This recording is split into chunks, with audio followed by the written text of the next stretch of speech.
Ако ја знаеш историјата на македонското комунистичко движење, ти никогаш нема да ја префрлиш на левицата дека е националистичка. Димче, ти не ја знаеш историјата, другар. Тоа е наука, не е твит. Комунистичкото движење во Македонија е блиску поврзано со бугарската комунистичка партија и со Шаторов Шаров. Затоа подобро молчи, ќе направиш проблем на македонските интереси. Затоа што антикомунизмот во македонски прилики е антимакедонизам. Димче, прво научи ја разликата помеѓу македонизам и македонство. Не е исто, брат, тоа се сосема две различни работи. Македонизам означува процес на вештачко создавање на македонци. Ти веројатно сакаш да зборуваш за македонство, ама уште ти не си стигнал до таа лекција. И сите овие Тодор Александровци, Ванчо Михајловисти, пробугараши, вамараши, виргинаши, кога ќе ви зборуваат за тоа, оваа реплика нека ви стои некаде позади. Тодор Александров бил првиот кој ја поддржал КПЈ да победи во Вардарска Македонија. Прв стапил во контакт со Коминтерната. Не збори на памет, ќе те фати историјата на спин.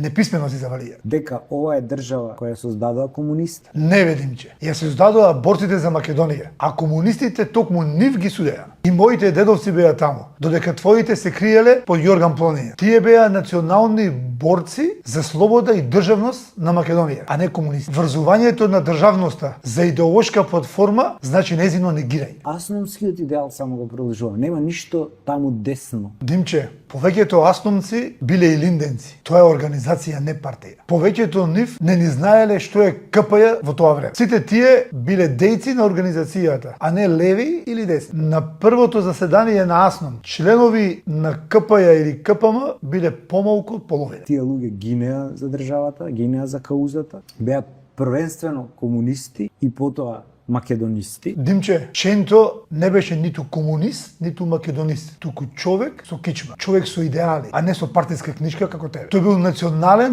борец за каузата, борец за македонството. Исто и Брашнаров и сите нивни соборци во НОП. Британските извори за генерал Михајло Апостолски известуваат, цитирам: тој не е комунист, туку страсен македонски патриот и врвен професионалец војник. Никогаш не се мешал во политика, се борел само за слобода. И тие луѓе од левото крило на ВМРО, таа линија, преку после ВМРО Обединета, Димитар Влахов, преку КПМ, КПЈ, ја создаваат државата. Димче, КПМ се создаде 43 година, а државата веќе ја создава борци кои гине. Не ги мешаја револуционерите со комунистички бюрократи. Комунизмот, кој бил присутен во тоа време во Македонија, бил интернационален, а не национален. Комунистите биле глобалисти, а ти денес плукаш токму против тоа. И кога зборуваш за Димитар Влахов, биди внимателен, зашто бил бугарски намесник во Косово. Некои теми подобро задржи ги за себе, зашто ќе направиш проблеми на македонските национални интереси, а ќе им ја отвориш устата на твоите газди од Москва и од Софија. Појма немаш од историја. Новопечени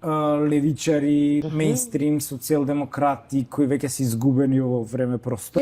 Овие зборат за националното, сигурно се фашисти. Братче, ти си новопечен комуњар. До вчера беше десен со мене. Го продаде куќата, па денес си лев. А утре ќе се сетиш дека си без идеја. Дај доста се брукаш. Ниту си комунист, ниту си фашист. Ти си обичен политички печалбар или клиентела со твој вокабулар.